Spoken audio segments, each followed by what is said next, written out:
What is going on, everyone? My name is Liam DeBoer. I'm here with Blendr News, and this is the Daily Blend, where we give a quick rundown on the prominent stories going on in Canada and around the world, as well as sharing some of our thoughts and perspectives on what this means for us common folk.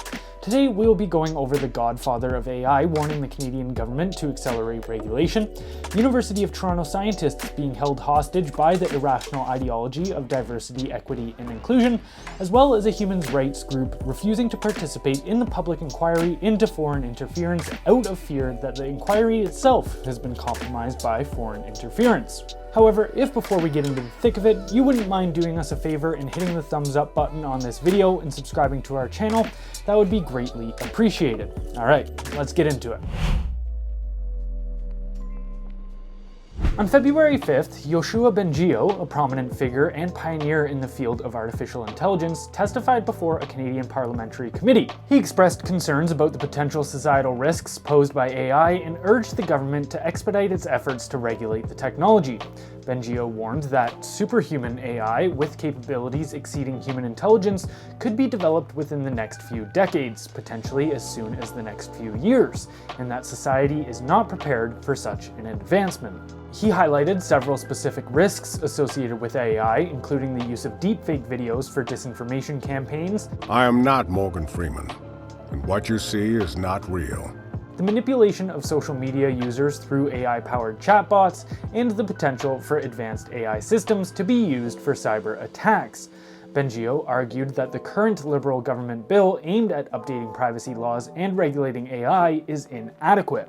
He criticized the proposed 2-year timeframe for enforcement and advocated for immediate action. He suggested implementing a registry requiring systems above a certain capability level to report to the government, placing the responsibility and cost of safety demonstrations on developers.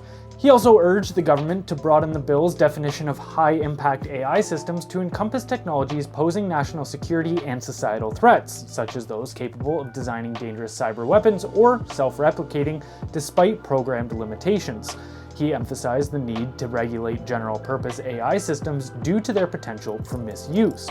These concerns are highlighted by recent events where a finance worker in Hong Kong was deceived by scammers who used deepfake technology to impersonate company management during a video conference, according to a recent police report. The multinational firm was defrauded of $25.6 million in a sophisticated scam that involved the use of deepfake filters to make strangers appear as familiar colleagues during the video call. The incident began with an email from the company's UK-based CFO requesting a quote-unquote secret transaction worth 200 million Hong Kong dollars. The finance worker initially suspected a phishing email, but was later invited to a video conference with the CFO and other colleagues he recognized. Believing he was acting on the CFO's request, the employee transferred the funds into the scammer's account. We typically have very serious reservations about our government regulating anything. That being said, we do believe AI needs to be regulated, and it needs to happen fast. To put things into perspective, we were recently listening to Azar Raskin and Tristan Harris, who are the co-founders of the Center for Humane Technology. When explaining the potential for AI and our ability to manage it in today's society, they said it's best to think of artificial intelligence as a technology that is 500 years ahead of our time. To put this in perspective, 500 years ago, the wheel-lock musket was invented, a firearm device that could be fired by a single individual, ushering in a new form of warfare. Today, we have fighter jets that can fly at nearly 3 times the speed of sound and enough nuclear weapons to blow up the world a dozen times over. We're also witnessing AI advance rapidly, with its capacity for self-improvement set to propel it at an exponential pace. Disrupting industries globally, AI is anticipated to replace 300 million jobs this year and potentially up to 1 billion by 2025.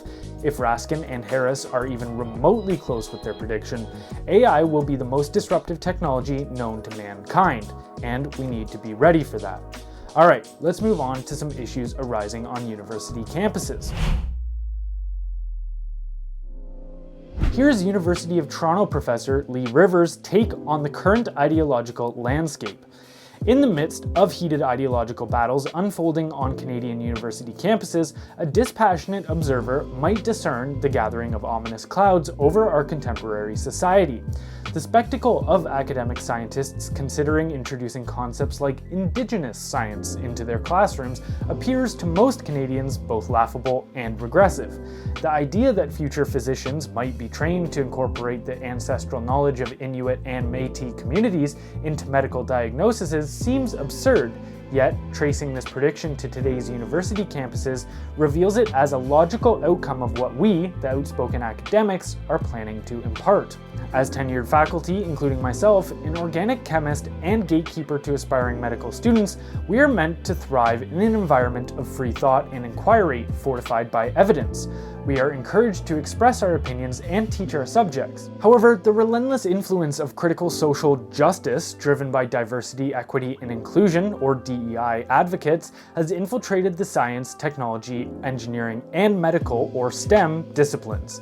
The Trojan horse of ideology has breached the walls of reason constructed upon the foundations of the Western Enlightenment, signaling an imminent hostile takeover. Students' demands for equity reflect a desire for stringent social contract, raising questions about the potential erosion of intellectual freedom and spontaneity.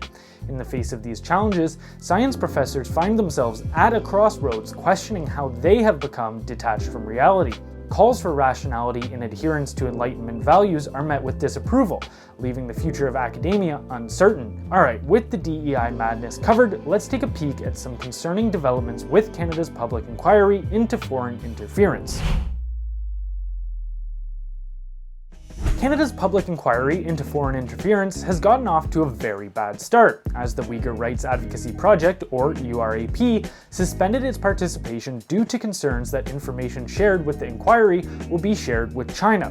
URAP represents the Uyghurs, a Muslim minority in China's northwest whose treatment has been recognized by Canada as genocidal. China is not pursuing mass killings of the Uyghurs, but they are being subjected to re-education camps and forced birth control measures, which Canada considers to meet the UN definition of a state-directed effort to destroy a people. When asked, URAP expressed specific concerns about three politicians accused of having ties to Beijing, including former Liberal MP Han Dong, now serving as an independent MP, and Michael Chan, deputy mayor of Markham, Ontario, who were granted full participation rights at the public inquiry. Additionally, Senator Yuan Pao Wu was given intervener status. URAP stated these allegations pose a significant security risk to Canada and specifically to diaspora communities affected by transnational repression that are participating in the inquiry. It's important to note that as long as the current government continues to feel that they benefit from this interference, the likelihood that these inquiries will be carried out in an unbiased manner is very unlikely. This is a sentiment echoed by the current leader of the opposition, Pierre Poilievre. Well, I have no doubt that Beijing will try to intervene again to help Justin Trudeau in a third consecutive election. Justin Trudeau shares the ideology of Communist China. He says that he admires the basic Chinese Communist dictatorship. He admired Fidel Castro. He has brought in laws to censor his political opponents, to seize bank accounts. He's violated the constitutional rights of protesters. He's been condemned by the courts for overturning charter rights. So this is someone that agrees with Communist China on most policies and on the political repression. So as a result, Beijing has interfered to help Justin Trudeau win elections. We expect this will happen again. There is a foreign influence inquiry underway. I don't expect it will solve the problem because already we're seeing bias from the chair of the commission, which has denied conservatives the ability to have standing, even though we have been the victims of this foreign interference.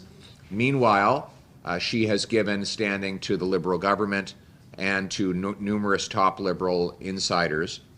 Finally, human rights groups have said they're boycotting it because they don't want to have to be cross-examined by lawyers who indirectly represent the Beijing communist government.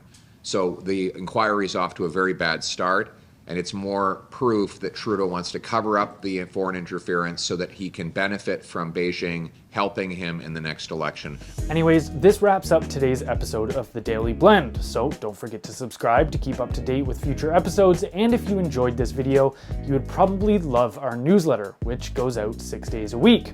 You can sign up on our website, blendrnews.com, that's BLENDR news.com, which will also be linked in the description of this video.